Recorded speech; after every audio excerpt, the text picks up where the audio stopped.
Mesdames et messieurs, bienvenue à ce journal sur les antennes de Numéro 4 Télévision. Tout de suite les titres avec Kiborti. C'est parti pour le 4e congrès de l'Ordre national des pharmaciens.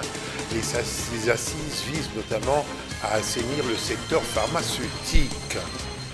La République démocratique du Congo a célébré ce mardi 26 septembre avec les autres nations du monde la journée mondiale de la contraception. Gros plan sur les méthodes contraceptives à suivre dans ce journal. Des nouvelles pas très rassurantes en provenance de l'Université Kinshasa. Les professeurs de la colline inspirée décident de radicaliser leur mouvement de grève déclenché depuis le 7 août dernier. Merci de continuer à nous suivre parce que vous aimez les belles choses. Ouverture ce mardi à Kinshasa du 4e congrès ordinaire de l'Ordre des pharmaciens.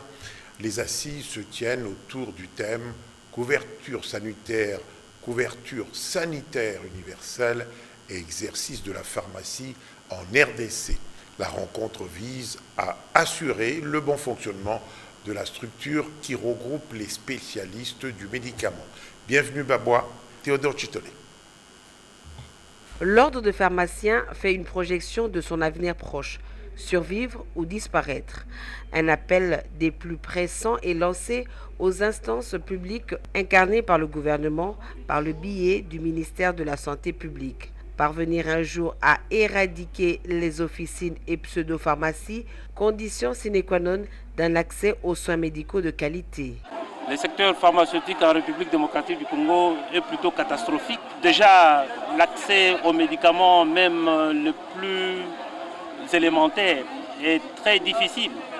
Et sur le plan financier, sur le plan structurel, beaucoup de choses doivent être faites en vue de faciliter l'accès de la population aux médicaments et surtout les médicaments nécessaires. Avec ce congrès, nous nous engageons à pouvoir mettre du nôtre de manière constante pour que le pouvoir public et pourquoi pas la population puisse chacun, en ce qui le concerne, prendre les mesures pour que on puisse mettre fin à cette situation. Une inquiétude tout de même, avec ses près de 80 millions d'habitants, notre pays compte moins de 1500 pharmaciens formés. Les participants qui se réjouissent de la tenue de ce 4e congrès, un congrès qui coïncide avec la célébration du jubilé d'argent du Conseil national de l'Ordre des pharmaciens. Ils s'expriment au micro de Bienvenue Babwa et Théodore Chitolé, encore une fois. L'état des lieux dans la province du Lualaba, c'est que nous pouvons dire que la pharmacie va bien. Nous sommes en train de faire l'assainissement parce qu'il y a l'assainissement qui doit normalement être fait autour du pharmacien, l'assainissement ciblé autour du pharmacien d'officine. Donc jusque-là, il y a des sensibilisations qui sont en train d'être faites avec la vulgarisation des textes, mais d'une manière générale, l'exercice de la pharmacie va bien, à part la prostitution de la profession par les non-pharmaciens. La profession pharmaceutique aujourd'hui en RDC va très mal. Ça, c'est une réalité qu'on ne peut pas se cacher. D'une façon générale, l'exercice de la pharmacie, n'importe qui exerce la pharmacie sans aucun respect des normes, tout ça, c'est un peu en gros.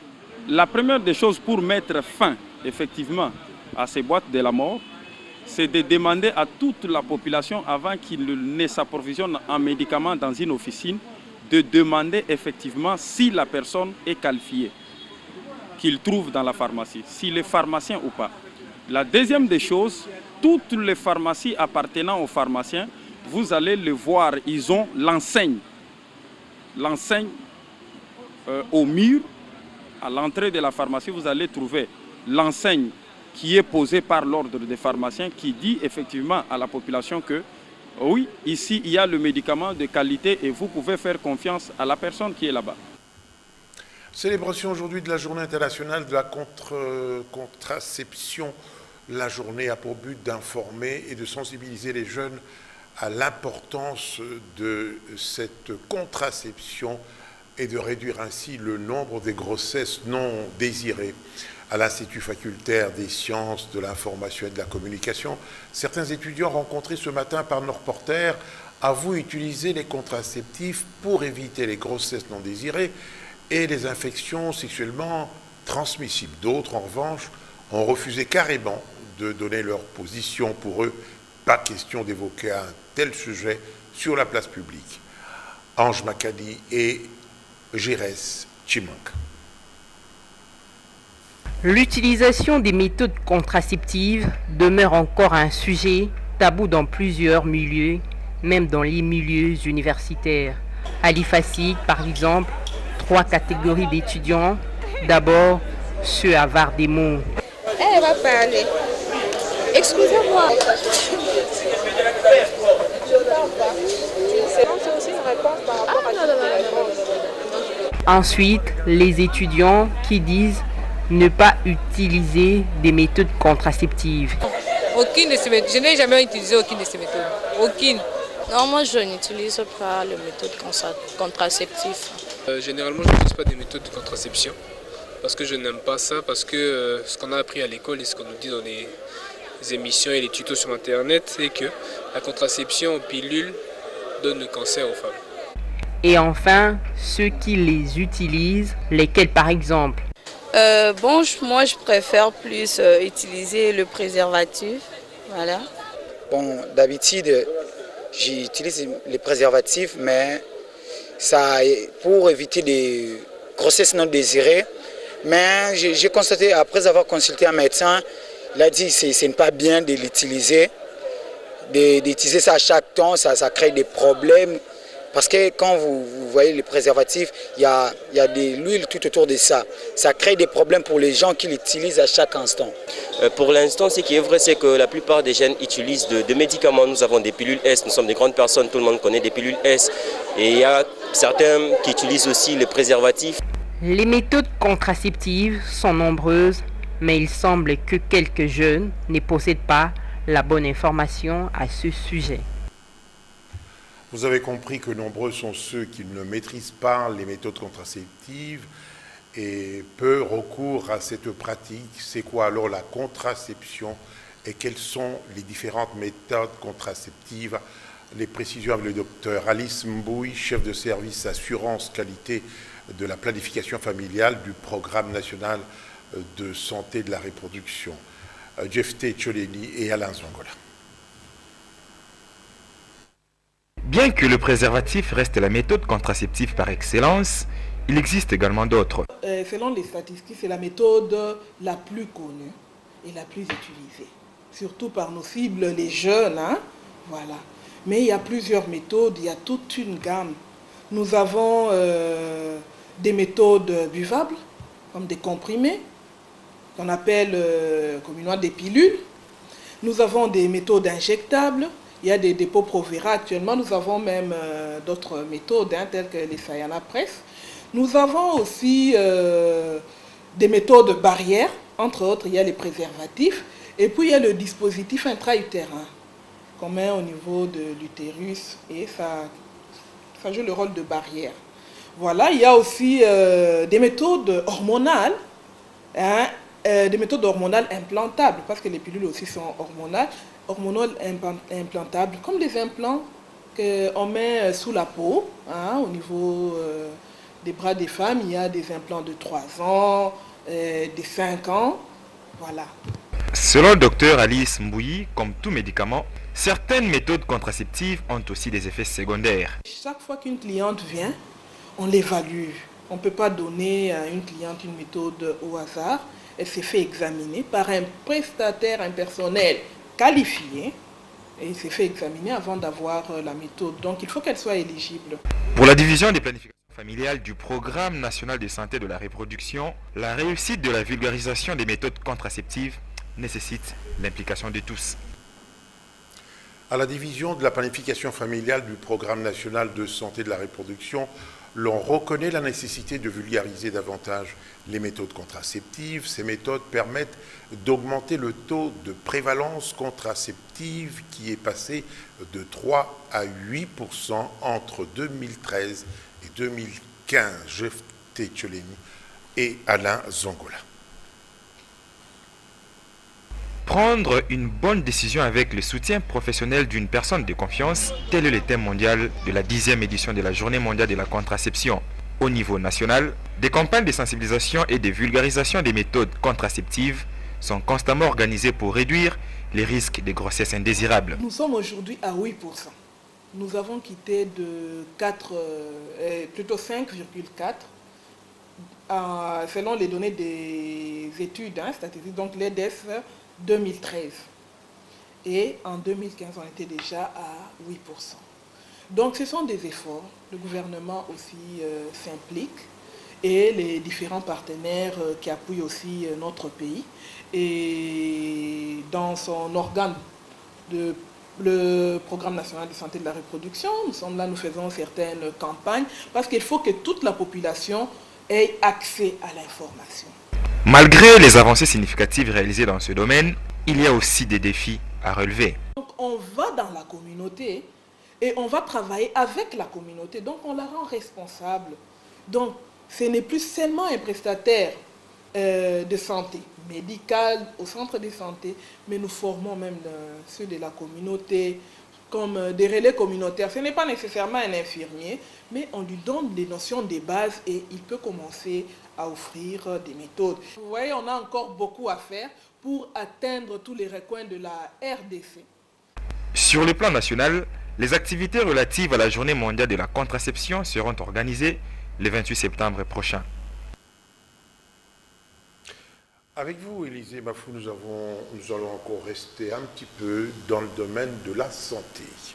Oui, la brosse à dents, comme vous le savez, est un objet destiné, comme son nom l'indique, à se brosser les dents. On l'utilise pour éviter les maladies dentaires et surtout la mauvaise haleine. Comment utiliser et conserver alors une brosse à dents?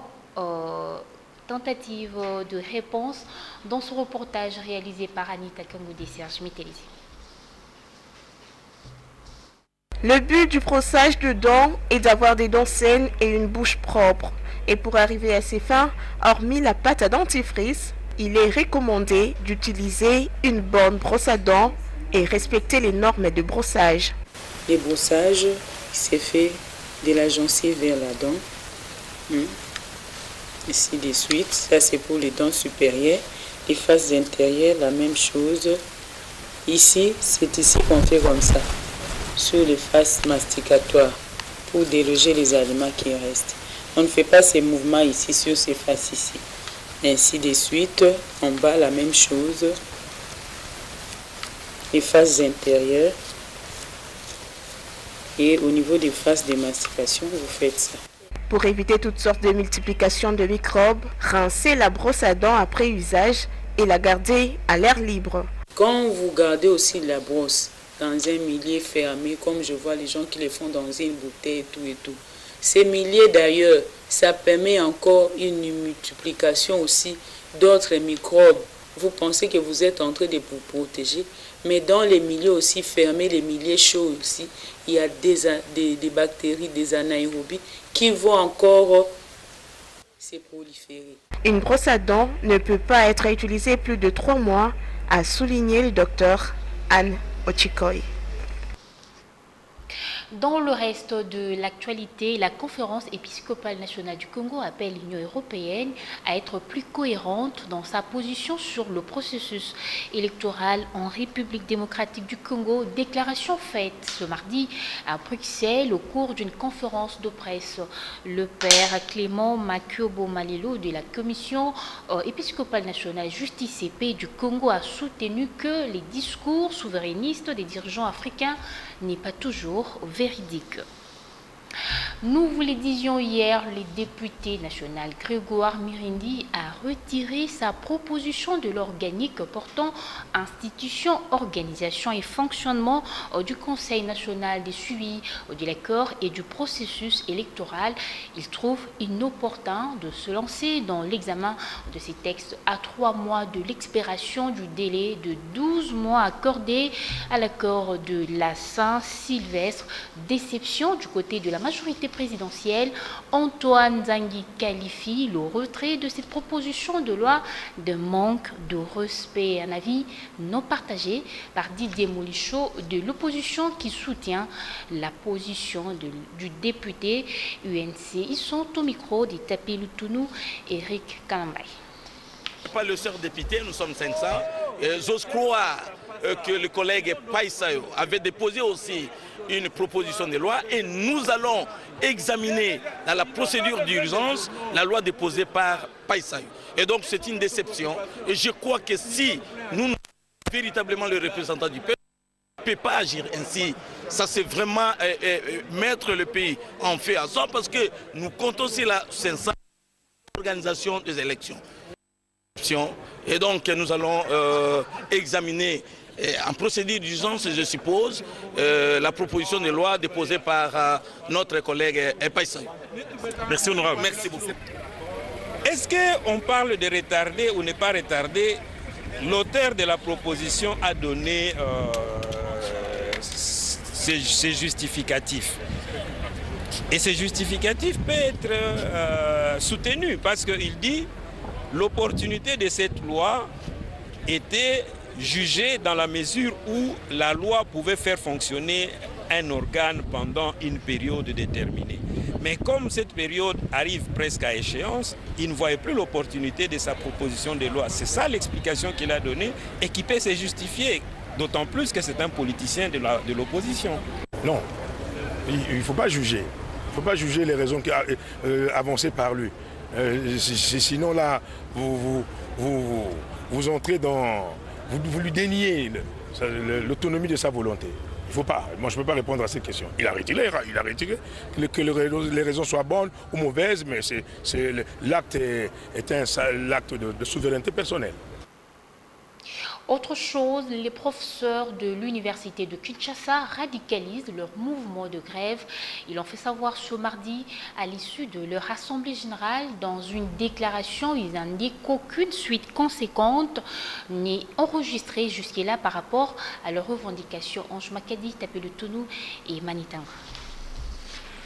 Pour la 4e fois consécutive, soit 51 jours après, ce mardi 26 septembre 2017, le professeur de l'université de Kinshasa viennent d'évaluer leur mouvement de grève déclenché depuis le 7 août 2017.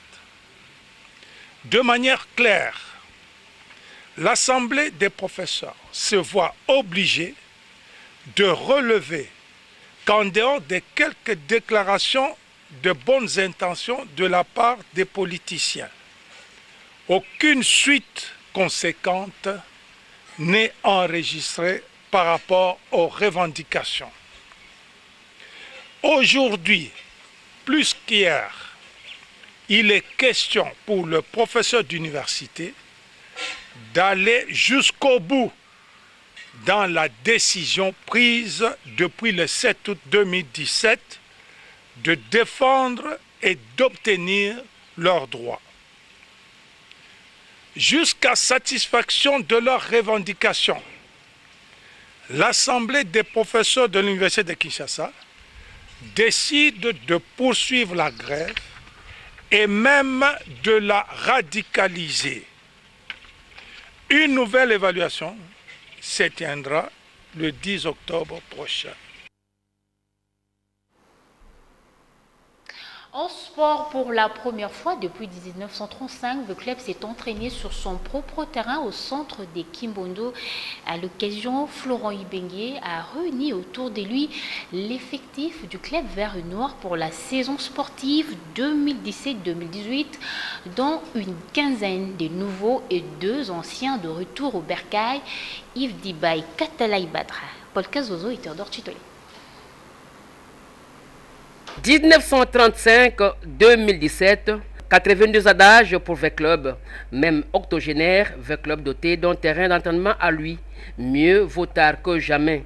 Le centre de Kimbondo avec un terrain synthétique aux couleurs du club.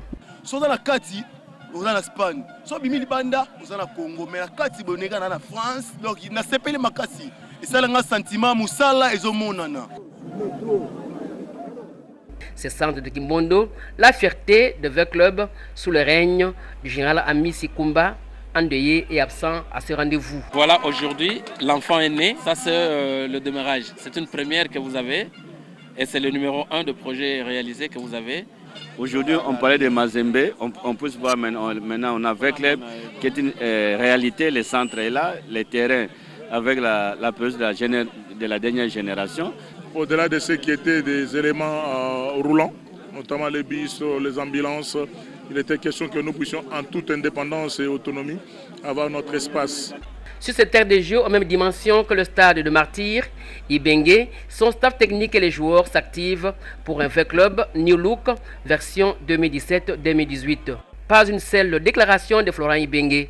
Parmi les nouvelles recrues transfigent de divers horizons. Le gardien de Mungano, Jackson Lonanga, Mugekereza, son homologue de Bukavu-Dawa, Mombo Lusala et Jibo Mabandikila de MK, Luzolo Dujana, Jonathan Bawoyi de Soligraphe, Francis Makondele, Youssouf Abedi ainsi que Hervé Beya, venu d'Afrique du Sud, du FC Renaissance du Congo, Ayuk Taku, Juma Chabani, Mokoko Lenga et Jésus Moloko sont revenus au Bercail, Katala Badra d'Asek d'Abidjan et Yves Diba Ilunga d'Arabie Saoudite.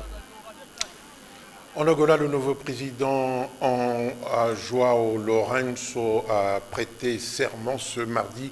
Il succède ainsi à José Eduardo Santos qui se retire après 38 ans de règne. Le MPLA, son parti, faut-il vous le rappeler, a remporté une victoire sans appel aux législatives du 23 août dernier. La cérémonie d'investiture a eu lieu à la place de la République et a connu la présence de centaines d'invités, notamment nationaux et étrangers, dont Alpha Condé, président en exercice de l'Union africaine. Commentaire, Félix Ilunga. La victoire du parti au pouvoir MPLA aux élections générales d'août dernier a confirmé le passage de relais ce mardi en présence du président de l'Union africaine Alpha Condé et bien d'autres invités de marque. Face au président de la Cour suprême, la main gauche sur la Constitution et la droite levée, ce geste symbolique et solennel fait entrer João Lourenço dans les annales de l'Angola comme troisième président de ce pays. Il succède ainsi à José Eduardo Santos, 38 ans de règne, et à Antonio Agostinho Neto. Le nouveau président angolais arrive au devant de la scène, mais en coulisses, l'influence de l'ancien chef de l'État Santos demeure intacte puisqu'il conserve la tête du parti d'où Lourenço est issu.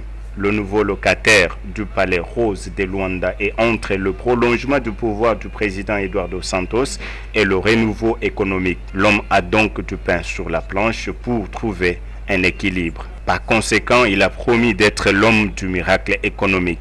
La priorité pour le numéro 1 angolais reste l'ouverture et la diversification de l'économie du pays pour le libérer de la dépendance du pétrole. L'Angola est le deuxième producteur africain de l'or noir avec 70% de recettes fiscales et l'essentiel de devises, mais il souffre de la baisse de cours de pétrole.